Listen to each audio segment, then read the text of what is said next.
The mansion of Mr. Alistair Finch was a monument to wealth, but for Sarah it felt more like a fortress of solitude. At just 22, she was a wisp of a girl, with hands calloused from work and eyes that held a wisdom far beyond her years.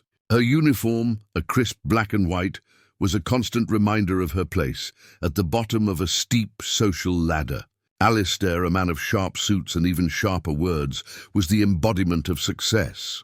A self-made billionaire, he was a titan of industry whose life was a series of conquests. He was rarely home, and when he was, his presence was a chilling silence that echoed through the marble halls. His mother, Mrs. Evelyn Finch, was the opposite.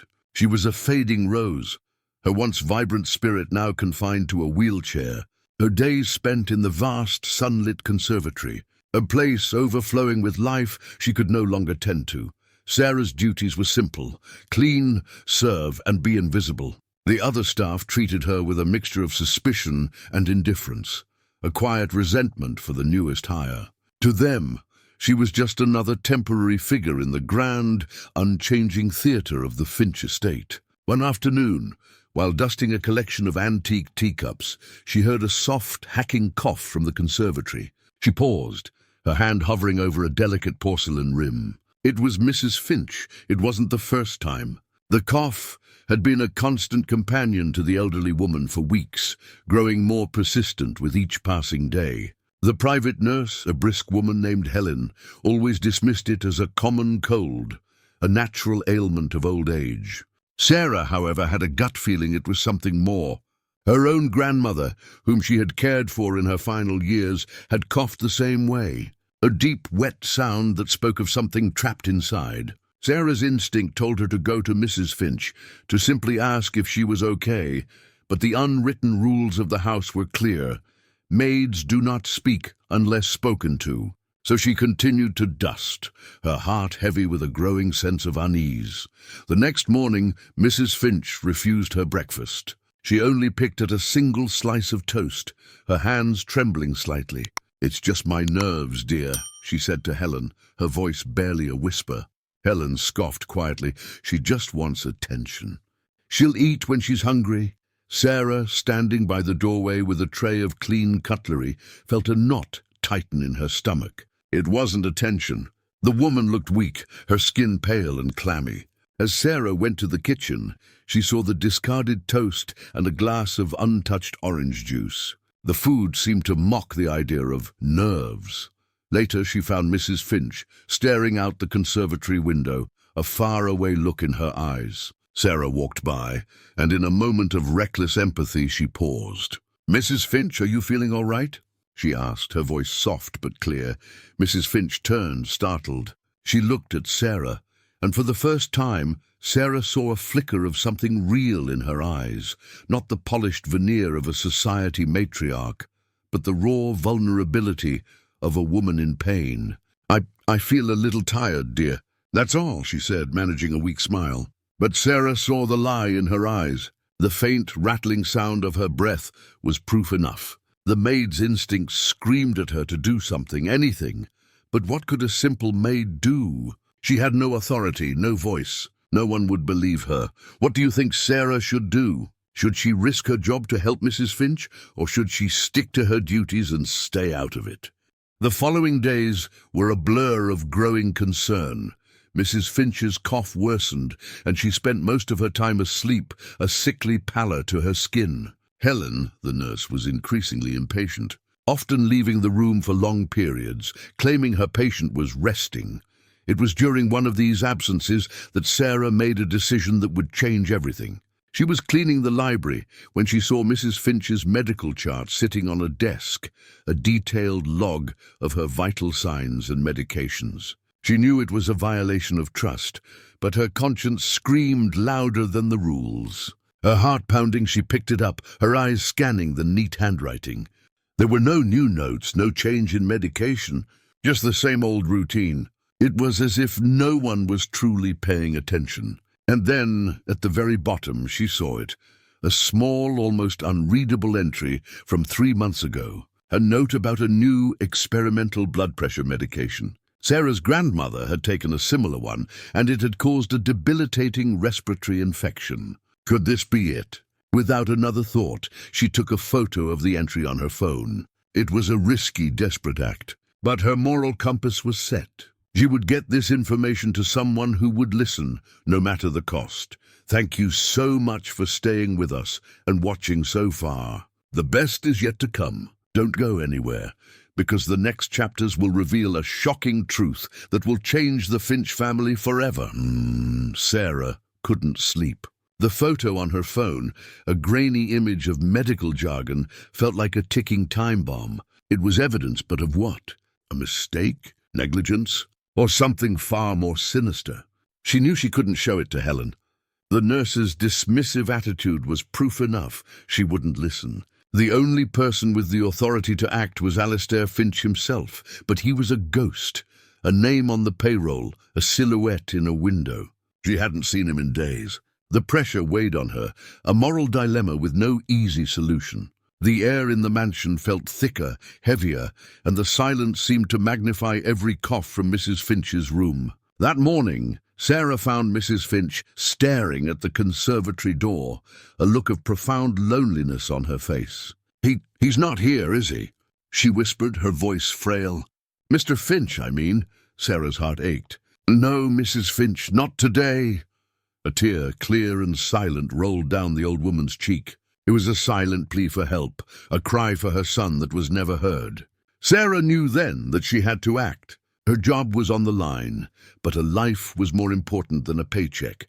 Driven by desperation, Sarah devised a plan. It was reckless, but it was all she had. She knew Alistair had a private study, a place no staff was allowed to enter.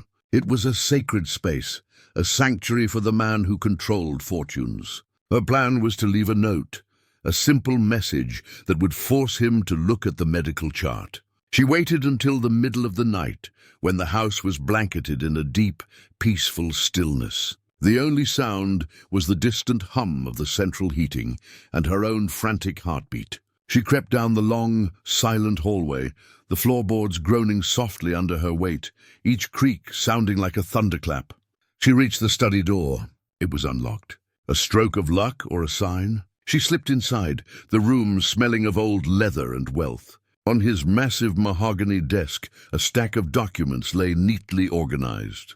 She found a blank sheet of notepaper and wrote a simple, urgent plea. "Please, look at your mother's medical chart. It's the new blood pressure medication. She's getting worse. She needs you." She folded the note and placed it in the center of the pile, where he would be sure to see it first. It was a small, almost insignificant act, but in that moment, it felt like the most courageous thing she had ever done. She was no longer just a maid. She was a voice for the voiceless. The next morning, the mansion felt different. There was a palpable tension in the air, a sense of impending change. The staff whispered in the kitchen, their faces a mixture of confusion and fear. Alistair Finch had returned, unannounced, and in a foul mood. He had found the note. Helen, the nurse, looked nervous, her usual confidence replaced with a frantic energy. She kept glancing towards the study, her hands fidgeting. Sarah, pretending to clean a silver platter, watched from the corner of her eye.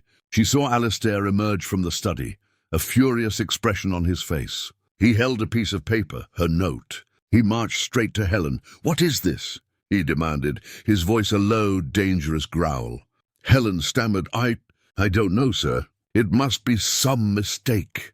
Alistair ignored her, his eyes scanning the room, landing on Sarah. She froze, her heart leaping into her throat. He didn't say a word, but his stare was a mix of suspicion and intrigue. He then went directly to his mother's room, closing the door behind him. For the first time in weeks, there was no sound of a cough from the conservatory, just a heavy, expectant silence. Sarah's hands trembled as she polished the silver, waiting for the inevitable confrontation.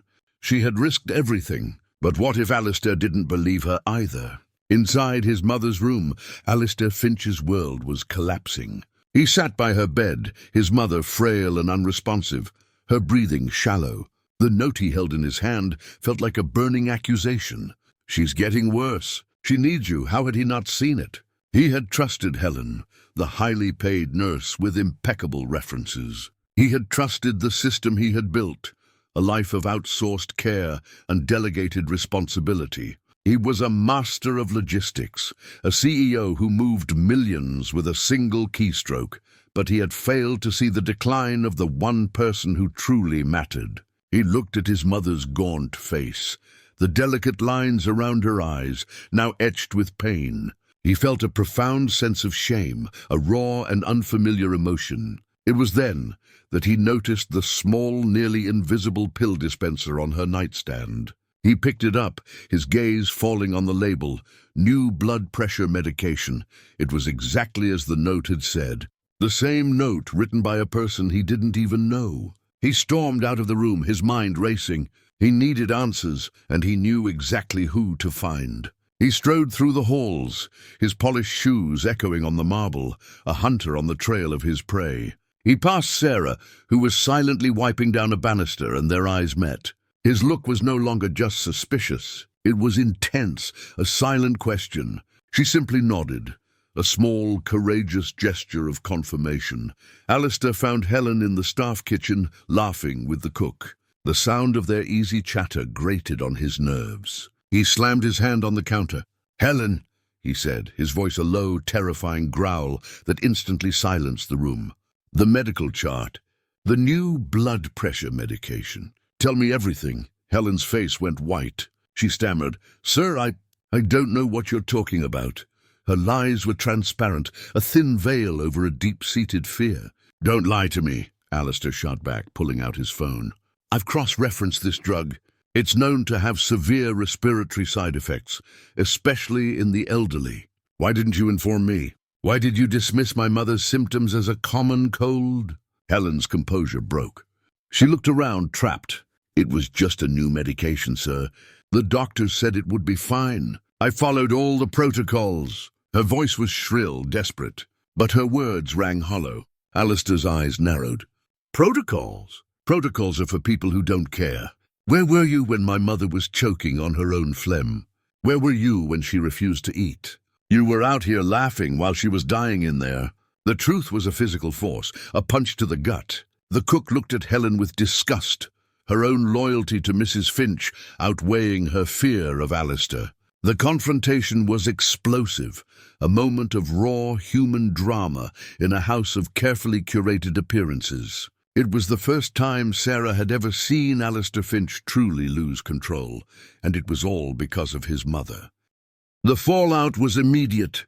Helen was fired on the spot, her bags packed, and a car waiting for her before the day was out. Alistair then called his mother's doctor, a man named Dr. Evans, and demanded a full medical report, bypassing the usual polite formalities. The conversation was terse, dominated by Alistair's cold, commanding tone. Sarah watched from a distance as he ended the call, his jaw set in a hard line. He then approached her, his steps deliberate and measured. "You," he said, his voice quieter this time, but no less intimidating. "You wrote the note." It wasn't a question. Sarah simply nodded. "Yes, sir." He stared at her as if seeing her for the first time. "Why?" he asked. The question hung in the air, a test. Sarah took a deep breath. "Because no one else would listen," she said, her voice steady. "I saw her getting sick. I knew something was wrong. My grandmother, she had the same symptoms with a similar medication. I couldn't just stand by and do nothing." Alistair's expression softened almost imperceptibly. He saw not a maid, but a person with a conscience, an everyday hero who had dared to challenge his gilded world. He gestured for her to follow him into his study. Inside, he pulled out a chair for her, an act of respect that shocked her. "I want you to tell me everything you've seen." Every cough, every sign of distress, every time Helen wasn't there. Sarah began to speak, her voice trembling at first, but gaining confidence as she laid out the timeline of her observations. Her words painted a picture of neglect, of a woman slowly fading away, while a paid professional turned a blind eye. The truth was out, and it was more painful than Alistair could have ever imagined. The investigation had begun, and the maid was its most important witness. With Sarah's detailed account, Alistair Finch had a new, unsettling puzzle to solve. He needed more than just a maid's testimony.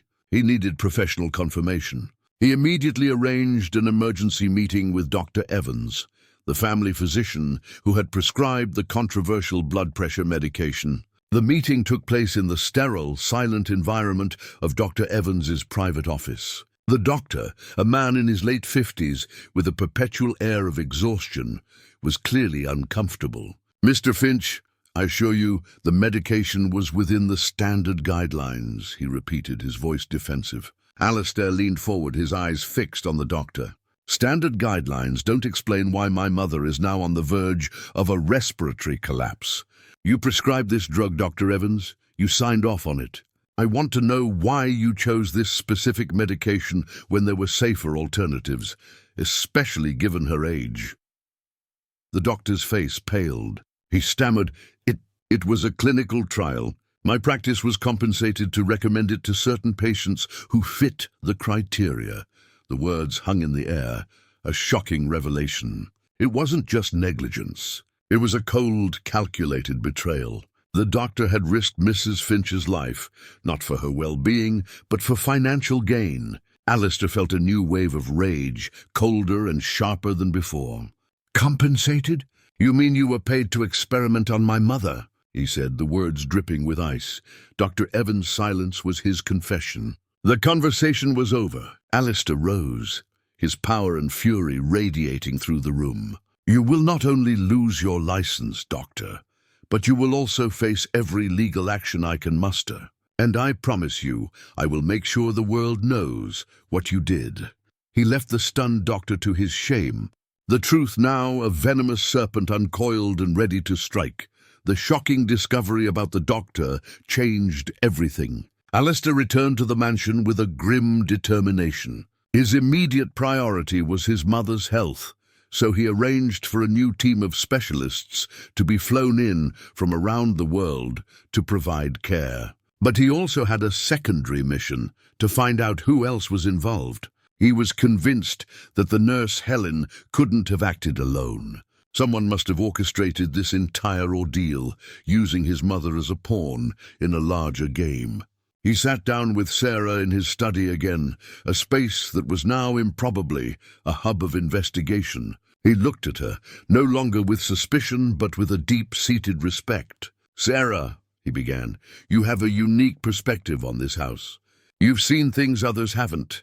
I need you to tell me everything about Helen, her visitors, her phone calls, anyone she was particularly friendly with among the staff." Sarah, at first intimidated, began to relax. She described how Helen often took long, private phone calls in the garden, speaking in hushed tones. She remembered a man in a black car who would occasionally pick Helen up, a man with a distinct gold-plated watch. She recounted how Helen would frequently argue with the head chef about the food, even though Alistair's mother had a specific diet, and how she would discreetly remove certain food items before they were served. Piece by piece, Sarah's observations began to paint a picture of a coordinated plot. It was an alliance forged by necessity, between a powerful, betrayed billionaire and a humble, observant maid. They were two people from vastly different worlds, united by a common goal, to protect a vulnerable woman and bring the truth to light, no matter how ugly it was. Alistair was a man of action, and with Sarah's new clues, he set his private security team to work. They cross-referenced every detail Sarah had provided. The man with the gold watch was identified as a low-level associate of a rival biotech company, a firm Alistair had outbid on several lucrative contracts. The details of Helen's private calls led to a burner phone, and through digital forensics, they were able to trace the communication back to a secure network. The puzzle pieces were falling into place, revealing a sinister web of deceit. The rival company, desperate to sabotage Alistair's business, had paid Dr. Evans to prescribe the dangerous drug, which would make his mother gravely ill and force him to divert his attention from his business empire. Helen was the inside agent, ensuring the plan was executed and that Mrs. Finch received the correct dosage of the medication while faking her symptoms as a simple illness. The goal was to cause a long, drawn-out health crisis that would drain Alistair's time, resources, and emotional fortitude, weakening him in the business world. The more Alistair uncovered, the more he was horrified by the callousness of the scheme. They hadn't just used his mother.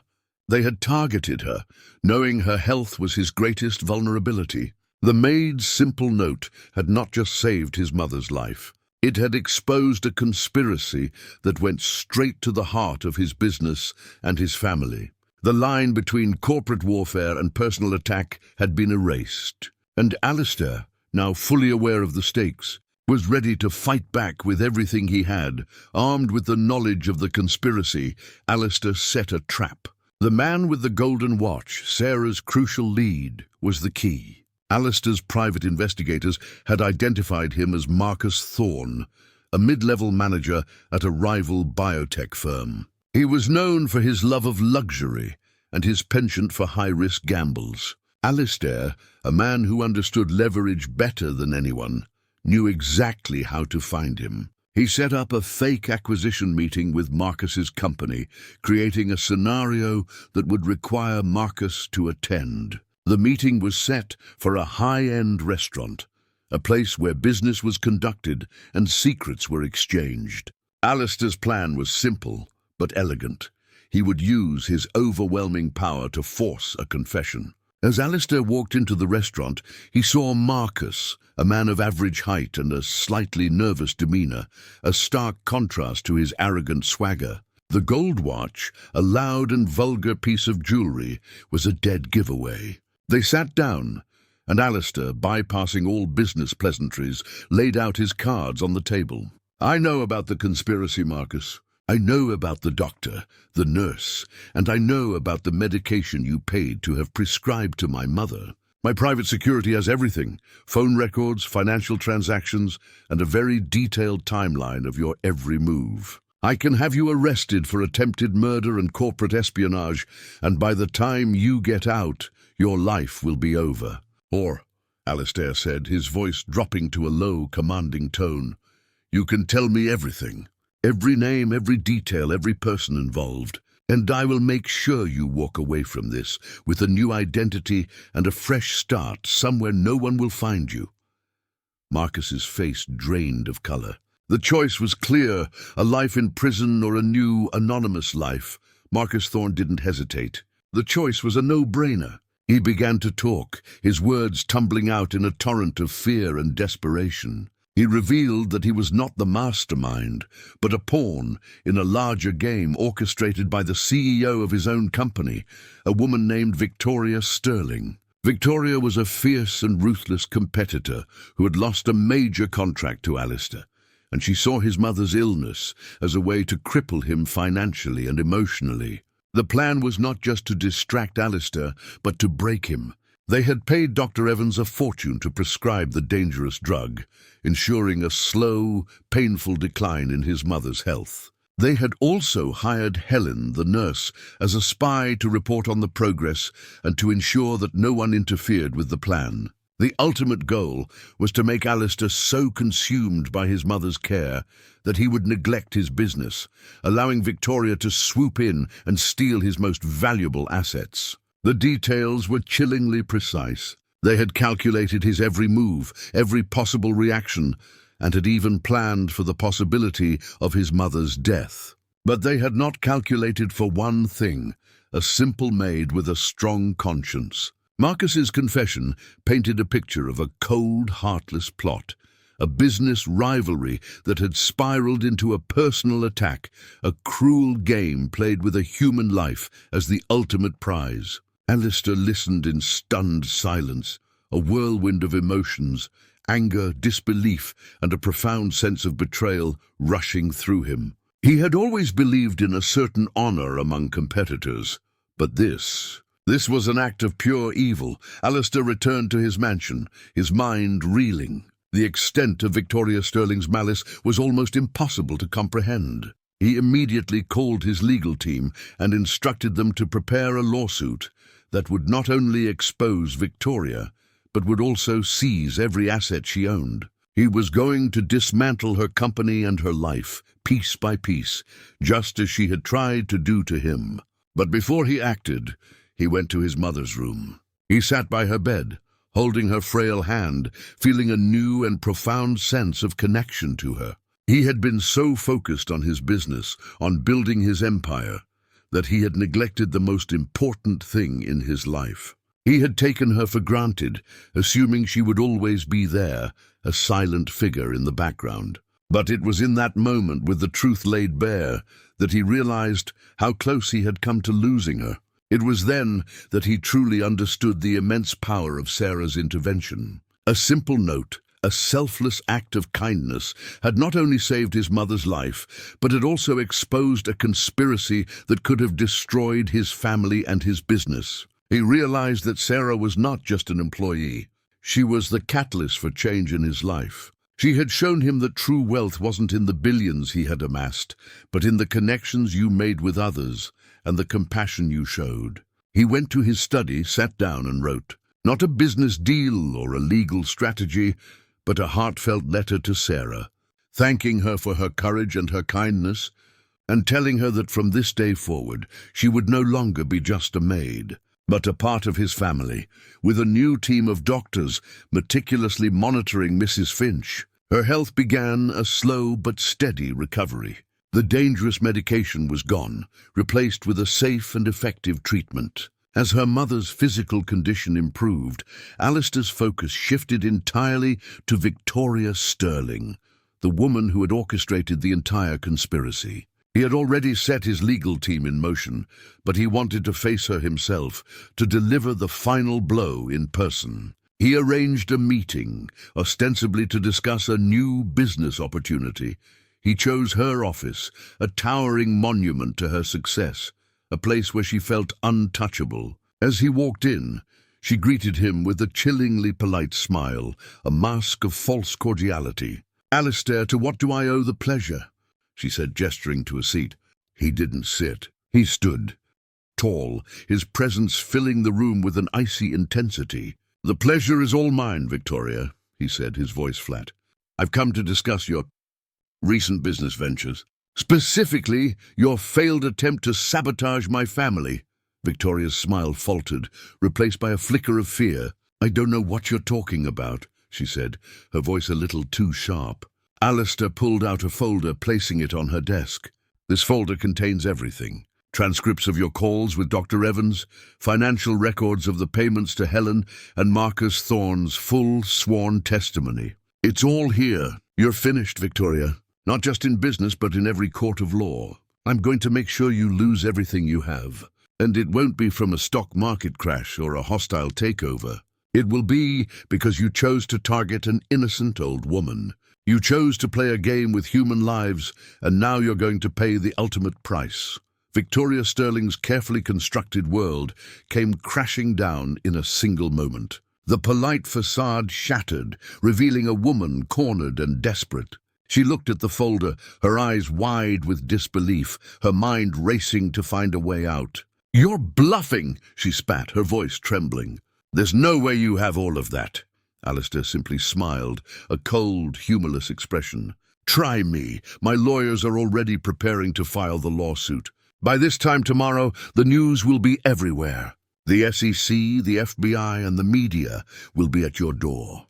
Every investor will pull out. Every client will abandon you. Your entire empire, built on a foundation of greed and cruelty, will crumble. And the best part? It all started with a simple maid who had more courage in her pinky finger than you have in your entire body."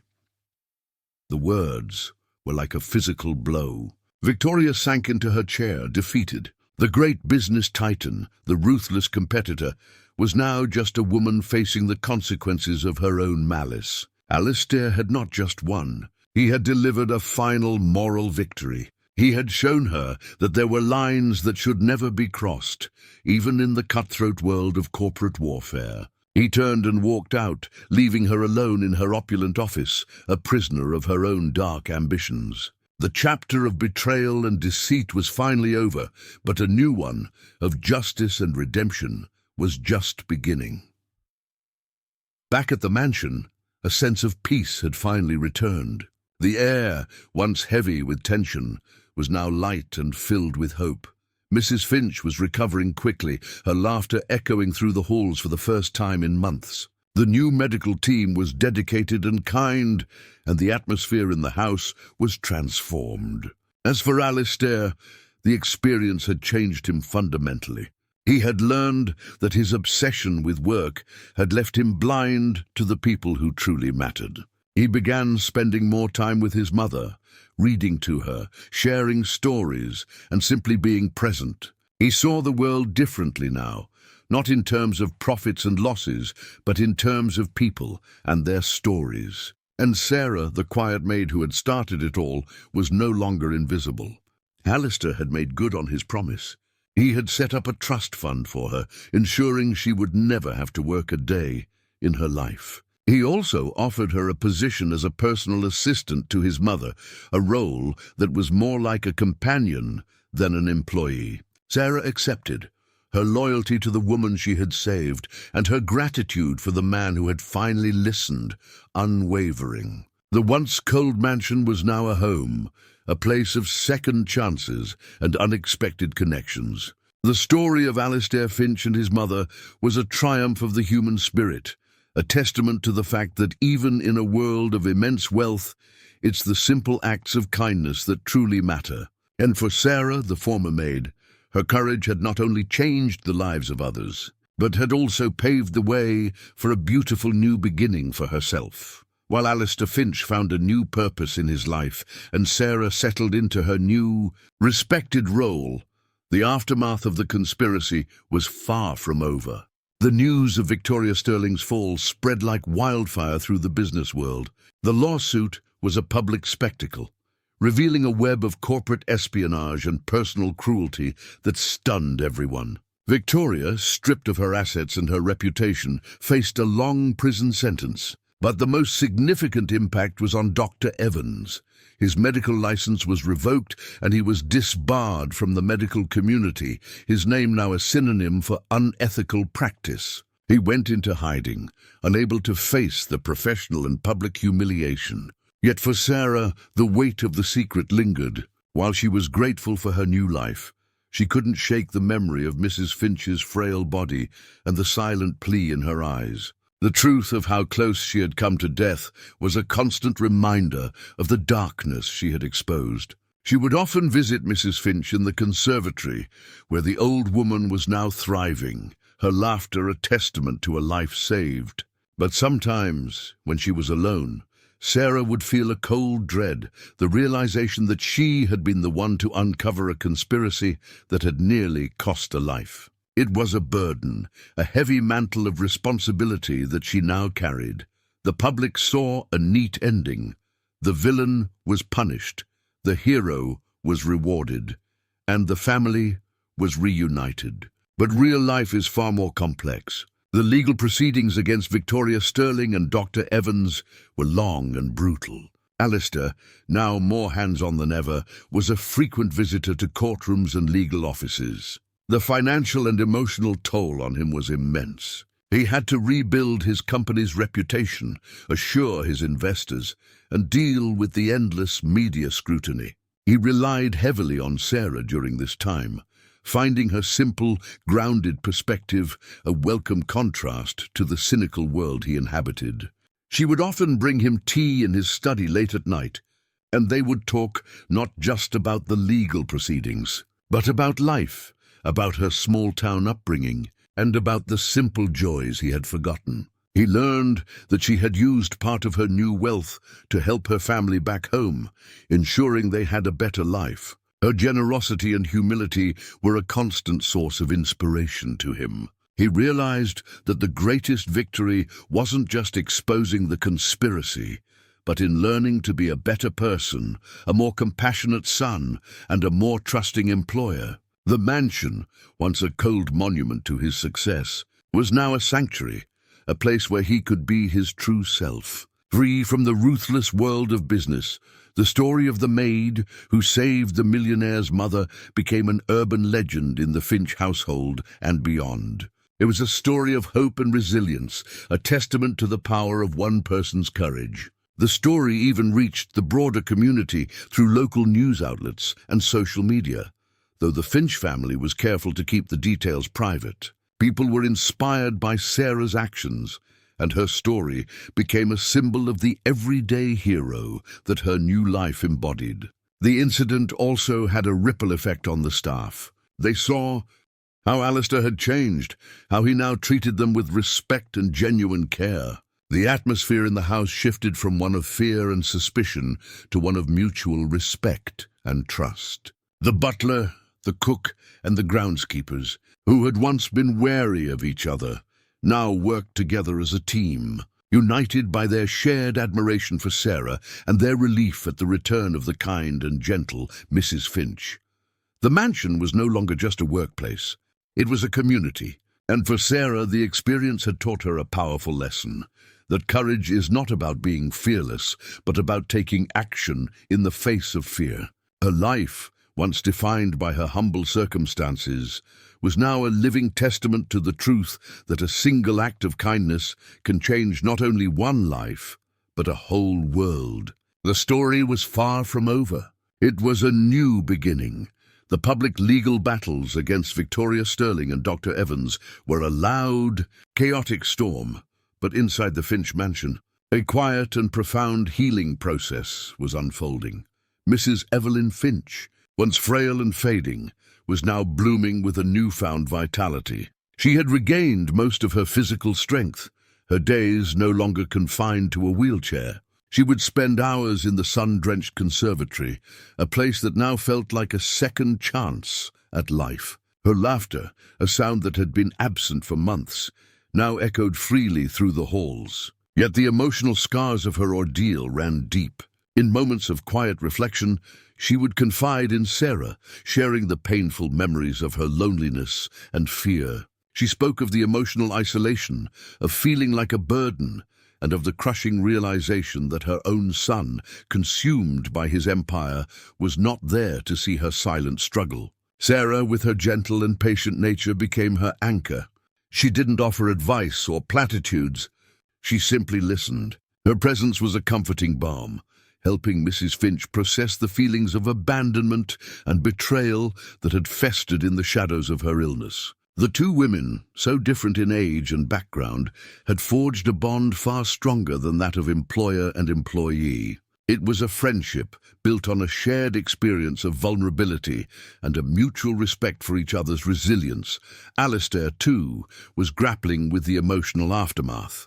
The conspiracy had not only been a threat to his family, but also a stark mirror reflecting his own shortcomings. He saw how his life, once a monument to success, had become an empty shell devoid of genuine human connection. He had to face the hard truth that his unwavering focus on wealth had cost him a profound connection with his mother. This painful realization was a catalyst for change. He began a difficult journey of self-reflection, seeking therapy to unpack the deep-seated fears and insecurities that had driven his workaholism. He learned to be present, to listen, and to truly connect with the people in his life. He would sit with his mother for hours, not as a busy CEO but as a son, finally seeing the woman who had raised him, not just the matriarch of his empire. The cold, distant billionaire was slowly and painstakingly being replaced by a man of empathy and emotional depth.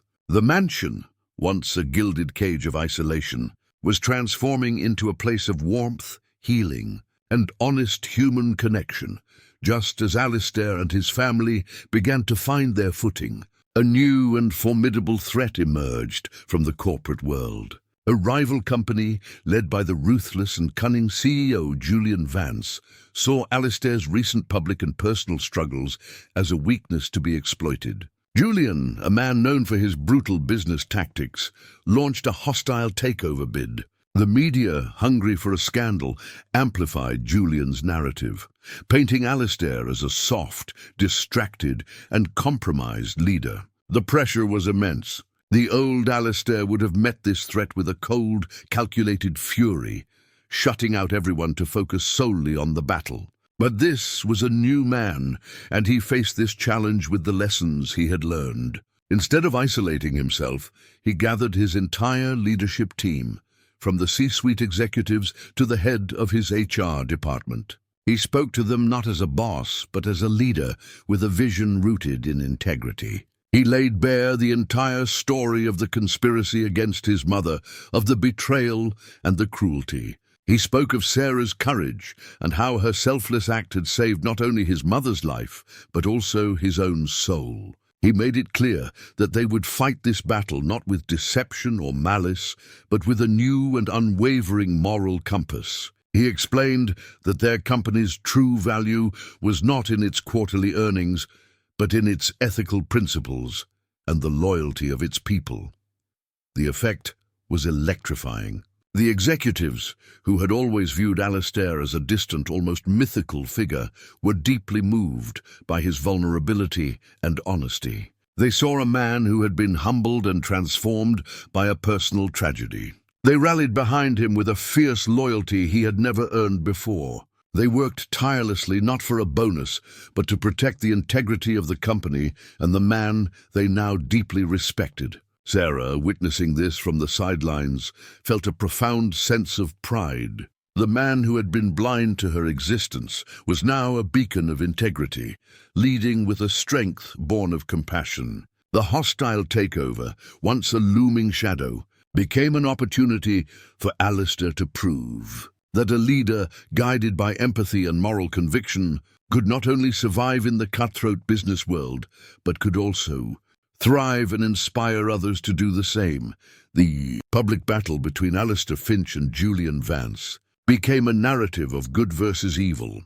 While Julian relied on smear campaigns and vicious personal attacks, Alistair used his platform to speak about values, about the importance of family, and about the power of ordinary people to do extraordinary things. His message resonated far beyond the world of finance, capturing the hearts of a public tired of corporate greed. The media, initially skeptical, began to turn the tide in his favor, portraying him as a reformed and compassionate leader.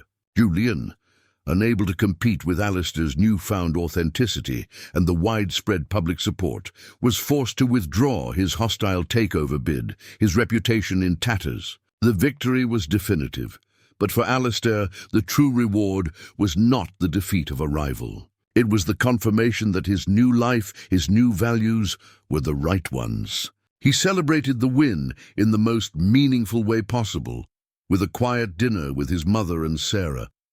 He looked at the two women who had been instrumental in his transformation, his heart overflowing with a gratitude that no amount of money could ever buy.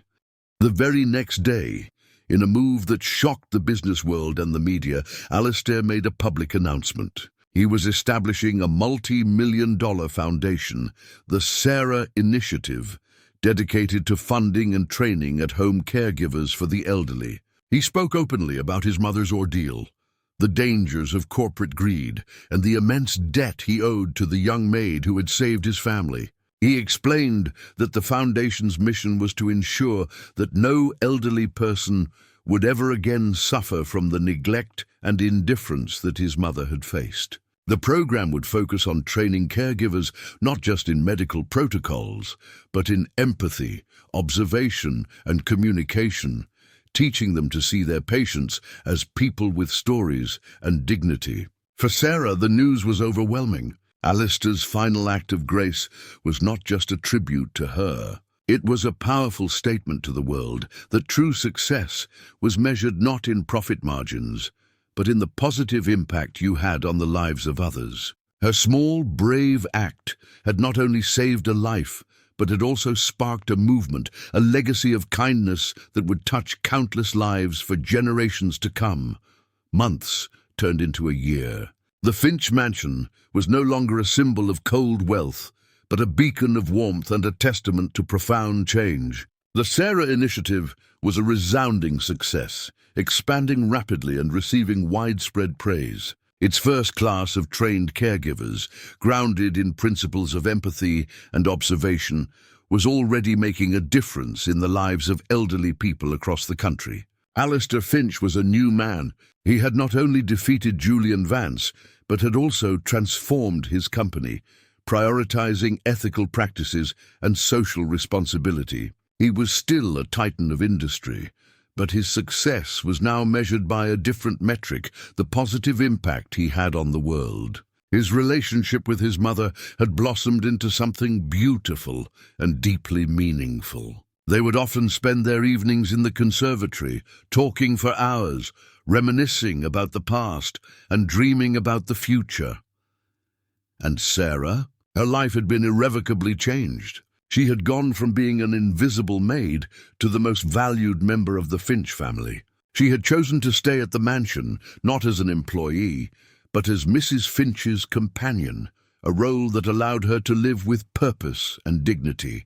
She used her trust fund to build a comfortable new life for her family, and she became a quiet but powerful force in the community, a living example of courage and kindness. She had been offered countless opportunities to speak publicly about her experience, but she always politely declined, preferring to live her life with the same humility that had defined her from the start.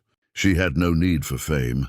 Her reward was a clear conscience and the love and respect of the family she had saved. The aha moment for her was not when she was given the money, but when she saw Alistair for the first time truly connect with his mother, a profound realization that her small act had mended a broken family. The anniversary of Alistair's mother's full recovery was celebrated with a small, intimate gathering at the mansion. It wasn't a lavish party, but a quiet dinner with Alistair, his mother, and Sarah. They sat around a small table in the conservatory, surrounded by the vibrant plants Mrs. Finch now tended to with her own hands. The atmosphere was filled with a sense of quiet triumph, a victory not of money or power, but of the heart. During the dinner, Alistair raised his glass. "To the two women who saved my life," he said, his voice thick with emotion. "My mother, who taught me the meaning of unconditional love, and Sarah, who taught me the meaning of courage and compassion." Mrs. Finch smiled, a genuine, joyful expression that lit up her entire face. "And to Alistair," she added, "who finally learned to listen. The greatest gift you can give someone is to truly hear them." They all raised their glasses, a silent toast to their shared journey. The night ended with the three of them sitting together, looking out at the stars. The world saw a powerful billionaire, a society matriarch, and a humble maid. But in that moment, they were just three people whose lives had been forever intertwined by a single selfless act. The story of Sarah, the maid who saw what no one else would, was a timeless reminder that the greatest triumphs are not found in wealth or status, but in the quiet, everyday moments of kindness and compassion.